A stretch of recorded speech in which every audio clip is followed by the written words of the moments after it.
Well, this particular lorry has an offshot to mystery. It stayed for many years down at the Midland Railway Centre at Butterley, rusting away. It had a yellow cab on it, an ordinary day cab it had on it, and it belonged to the National Coal Board. And if anybody around here knows where MacArthur Glen Outlet is, on the 8th Junction 28, that's where the site of Winterbank Colliery was, and this is where this was based. It's a six-wheel 6x4 Scammell Crusader, powered by a Detroit two-stroke diesel engine. It is absolutely perfect. Again, another John Burton restoration, down to every single nut and bolt. I've seen this restored right from day one. We've got a new cab for it, an ex-military cab, took all the Kevlar off it and restored it. And John sold it on to Carl a couple of years ago, I think now, and Carl transferred it into his own colours and made a fabulous job of it. Well done, Carl Wright. God bless you, young man. And just listen at that, Detroit. And James, make a tune on it before you get to the job. Beautiful. Lovely boat. Right, we're doing some. What a tool. Well, before the transit, well, this is what came before it, the E83W. And you could buy these as a pickup, you could buy them as a van, you could buy them with windows in, and these were in the late 1940s.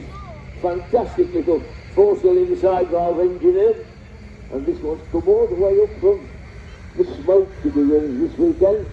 And believe it or not, these three here were all sign written by the wonderful guy in Jazz and Dave himself. Lovely motor, very nice, the E83W, love them a lot. No, you're alright, look, it's a beauty, very nice. And these fruit trees and one thing or not, they did go over the top with embellishments, and that is fantastic. Well done, my love. Now this is one behind is around about 84, somewhere around that period. Again, the fruit merchants didn't have got it down on it, and this is the later Bedford cab, absolutely beautiful. It's just diesel, not petrol nowadays, so lovely to see them coming up from the smoke. You might go back and tell them that Derbyshire's better than they thought. Thank you very much, young man. Beautiful motor. And again, another E83W. The general haulage, basically. The Vicarage Farm Shop. Are you taking the Vicarage milk? Very nicely turned out, pal. Beautiful. Nice attention to detail, that's lovely. And this is for Dennis. Dennis Brothers were at Kirkby in Surrey. Not known for their commercial vehicles, they were more on appliances, fire engines, road sweepers, dustbin lorries, that sort of thing. But Dennis did make some lovely wagons. I know Pat Kennett, the very first editor of Truck Magazine, he had one for many years here at Matlock. They're absolutely beautiful, and these are the things we need to save for our heritage, because they're dying fast, they're going out fast. There's not a lot of people to drive these things. They are not the easiest, but very nice. Thank you very much, young man. Isn't that lovely? Just look at that. Beautiful. That. And he broke a few eggs and smashed a few bottles. But now, going back to just after the war, Leyland came out with the Leyland Comet, and in the late 50s, they went in with AEC and Ford and came out with a new cab. It's called the LAD cab because it fitted the Leyland, the Albion and the Dodge, all very similar.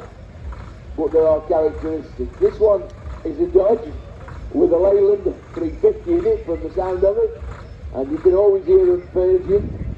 This one's owned by good friend Nigel Wilde, carrying the sadly lamented Matlock Transport colours. Now it was nice to see you, Nigel, and to see yourself as well, mate. Lovely, lovely motor. Now, if you remember when I first started talking about seeing lorries with my grandmother, I did mention Samuel Longson. Well, Samuel Longson was based in Chapel Endifrey, and eventually were taken over, but these are the original colours of Sam Longson, very famous for his connections with Derby County, and this is the E12, ERF E12, owned by a good friend Phil Brock from down in Tansley. Bless you, Phil. And one of the main reasons that we have a block on the fifth wheel there is that it gives a bit more weight on the back axle, and if you pull in a caravan, it stops shaking your caravan a bit. And that's one of the reasons, but thank you, Phil. Very nice motor. Now, I am going to be in serious trouble in a minute if I'm not careful. PJ Waters. They've gone crazy over the last few years, haven't they? They've grown and grown and grown. And I'm always familiar with PJ Waters with their 8-wheeler ERF and their Atkinson border tractor unit and the Mercury. But to see these, absolutely beautiful. Couple of years old now, this is the modern scene of traffic. And if you look round the cab, you won't see any mirrors.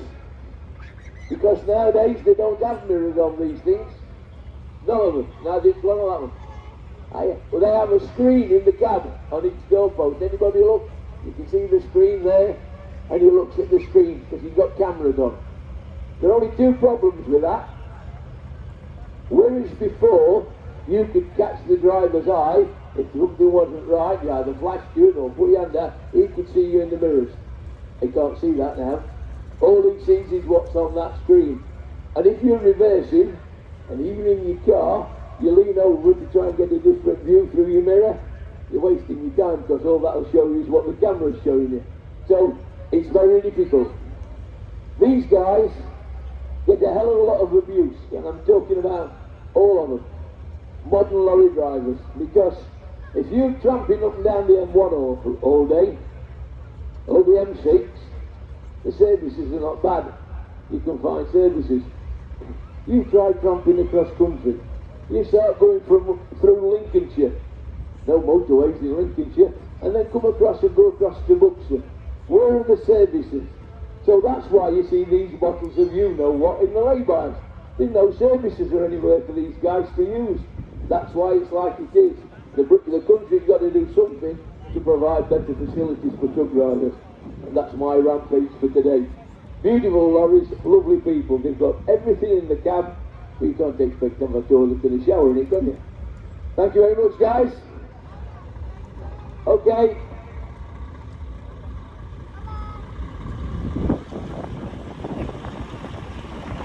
And if you were working away from home 5 days a week like these guys do, wouldn't you?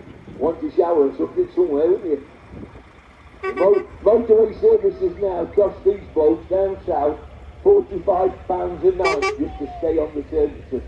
£35 up here. And you wonder why your shopping's going up. A company I've got a lot to do with. Now look, Mr. Ashley, don't start giving me jip already. I've got the keys to your motor, by the way, both of them. I'm very proud to be associated with Ashley's. Do quite a bit of work for them on the old Bedford.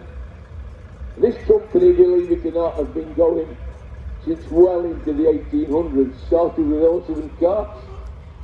I say this ain't much better now, mine, but still with horses and carts. And if you look at the top of the hill, you'll see a 1937, one of theirs that I restored for a couple of years ago. Lovely company, lovely people. That'll cost you more, dear. Lovely, lovely motor. The old Volvo. I like the Volvos, always like the Volvos, but these changed on it. Very nice machine. How you doing, pal? Is that grandson rocked up with his weights packet up at the weekend? There we are, we're on to that.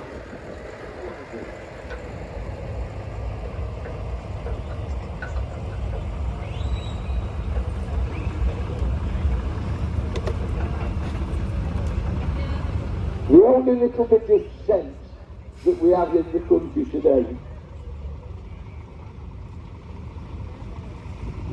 is that DAF lorries are still made in the Leyland factory. But they're owned by an American company. So we've got a Dutch company that's owned by an American company making lorries in Leyland, mostly copied engineering-wise earlier on from a Leyland 680 engine. The world's bonkers. Foden were owned by the same American company, Packard. And if you buy, there's a Foden up there now, if you buy that Foden, it's made on a Peterbilt chassis, it's got American running gear, but it's got a British cab on it. It's absolutely balmy, crazy. But it's a lovely motor. Hey up pal, how are you doing? I'm alright, I'm all... Now scan you. It was these people that really started the rock. Scania Varbis were once owned by Saab, and they came into this country in the late 60s with the Scania Varbis LB. A little bit of a bulge in the bonnet, but they called it the long bonnet LB. And I remember a company called A.G. Dobbs from Enfield buying one, and it replaced a TK with a 400 engine in it, and he was getting 2 trips a day out the Volvos against one with the Leyland, so it did make a tremendous difference. And when you start looking at the Atkinson Borders that we were still making at that time, these things have got sleeper cabs in. The driver didn't have to put a board across his seat. Totally different ball game, and they wondered why the lads didn't want to drive British wagons. Beautiful wagons. Doxies, got a lovely colour scheme, running about, and you really do have to take your hat off to these lads because a lot of them are running on powder, stone, and you see the quarries they go in. But look at the condition, absolutely beautiful. Now I could be really horrible here, couldn't I? I could be really nasty here and see. It's nice to see me have to bump in it. What are you doing? Have you polished it this time? He says, thank God you didn't have a rally last year, got another bump in it. He was polishing it yesterday, and I said, have you got paintbrush out and all? Lovely motor. Absolutely lovely. Love the colours. Bit of a shame that who's behind the wheel, isn't it? Look at you. Look at you. Stick your head in there, think it's a cattle wagon. Beautiful, absolutely beautiful. God bless you, young man. You know you can't come in here without getting a bit of stick. Bless you, mate. What have you done to your finger? Oh, trapped my finger, I've got an open fracture, so he's not bumped wagon, he's bumped his scent. Just a minute. What was that, Mr. Slater? Oh!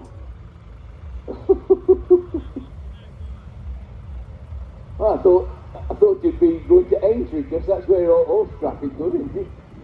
Go on, get out!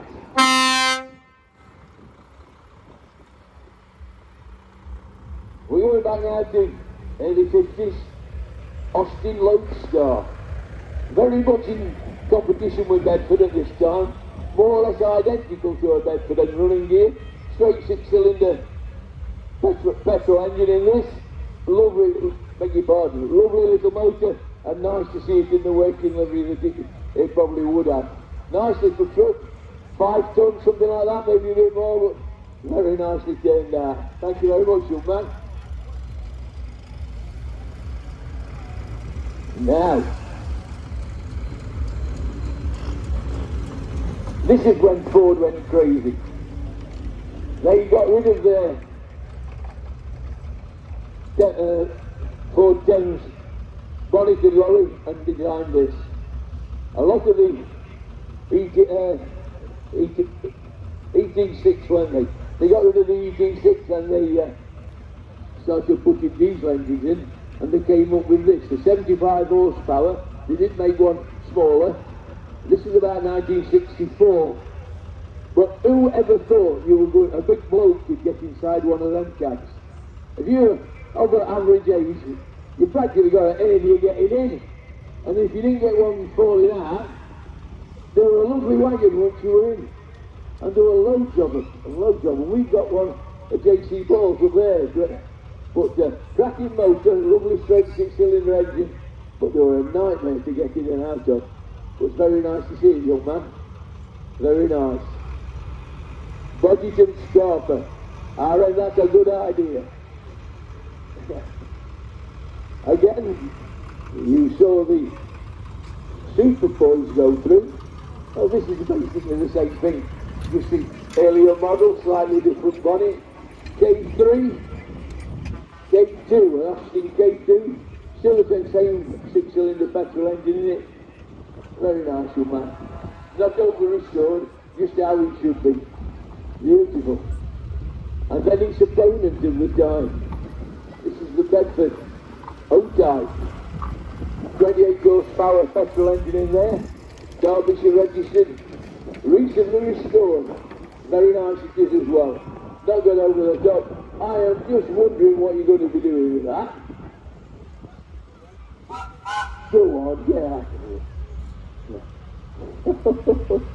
The mind boggles, isn't it, eh? American Adventure. Now you saw the second earlier on.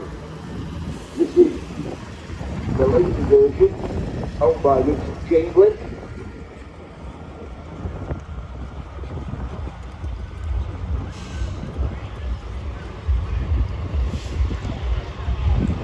Around about 72, 73, CTO is a Nottinghamshire reg. And apart from the fact that it says Gardner on the front, you can't mistake the noise of that, can you? This guy's a nutter for Gardner engines, Atkinson's and Settons, and he loves Jake Sterling's livery. I've got a nice fleet of lorries in that, and I want to see, have you got the other border finished yet? Is he far off?